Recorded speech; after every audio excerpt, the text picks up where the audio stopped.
Well, with flu season in full effect, the push for vaccination is really intense. But what they might not be telling you is you could be trading one danger for another. So we went undercover at two of the nation's top walk-in flu shot pharmacies to see what they had to say about the vaccine's safety and effectiveness. Hello, Hi. Where do you guys do flu shots? right over here. I mean, do you think that it's like safe and effective, and even with all these other... It's 50 to 70% effective against it. If you do get the flu, it'll be a lot less severe. We've had a tech that did get the shot, did come down with it, but it only took her like 2 days to bounce back. As you can tell, things are deteriorating. Is there any advice you can give me? Don't ever take a flu shot again. Now, I watched that night with Dr. Oz, and We both saw him put that thing in my arm, and within 10 days, I've been struck down. Have you had a flu shot this year? No, I don't do that. I'm not going to get sick. Well, see, the thing is, I got a flu shot and said I was not going to get sick, and I got sick. That's why I don't need to get a flu shot. So it's not 100% effective and may even cause the flu. But what do the pharmacists have to say about thimerosal, which you'll find they were very careful to avoid calling it mercury? It's a preservative. Is there mercury in that flu shot?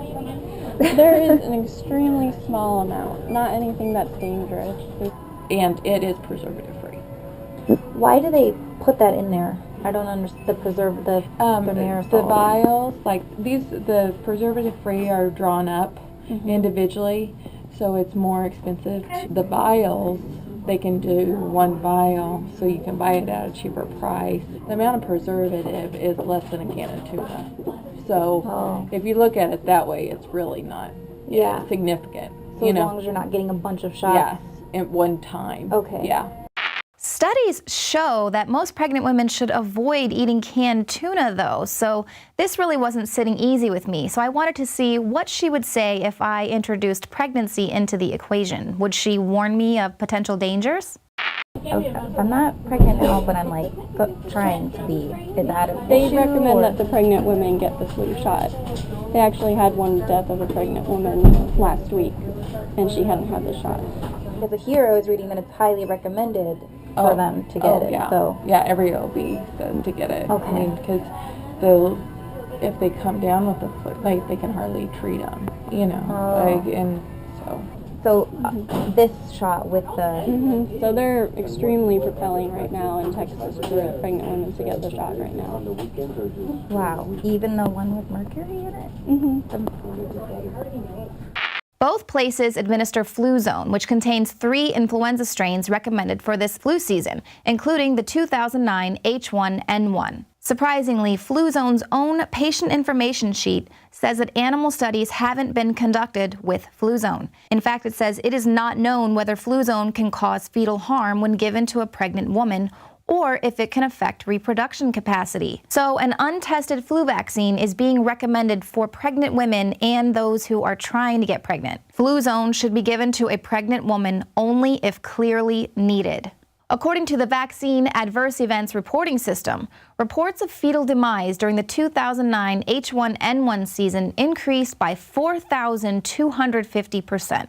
And a study published in 2012 exposes an insane failed experiment on pregnant women during the 2009 flu season. Dr. Gary Goldman's study, published in the Human and Environmental Toxicology Journal, points out an astounding fact that no one saw until the publishing of the Goldman study. The CDC had recommended the double dosing of the pregnant population with the seasonal flu vaccine with mercury and the untested H1N1 vaccine with mercury.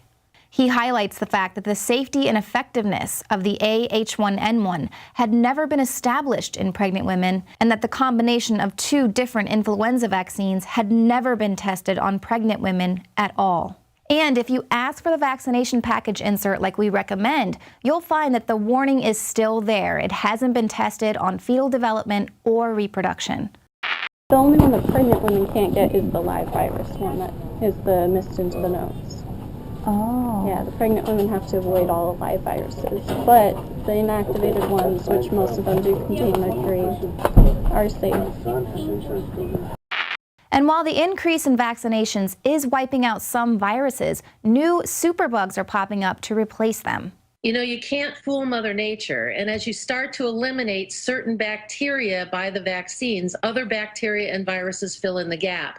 So what do you have to say about this thing where it says, like, if I get the flu shot, it can increase my chances of getting a different kind of flu? For example, they have now shown and discovered in research articles that the pertussis vaccine, which has been eliminating the pertussis bacteria, and we've been seeing the increased rates of pertussis going up.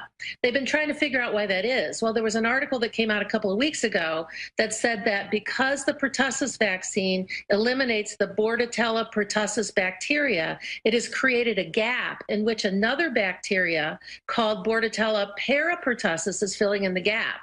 And now that they're finding that that bacteria may have, that Bordetella parapertussis may have increased more than 40 times in these children that have had a pertussis vaccine. So now they are developing whooping cough or symptoms that look like whooping cough, but maybe not quite as severe as whooping cough.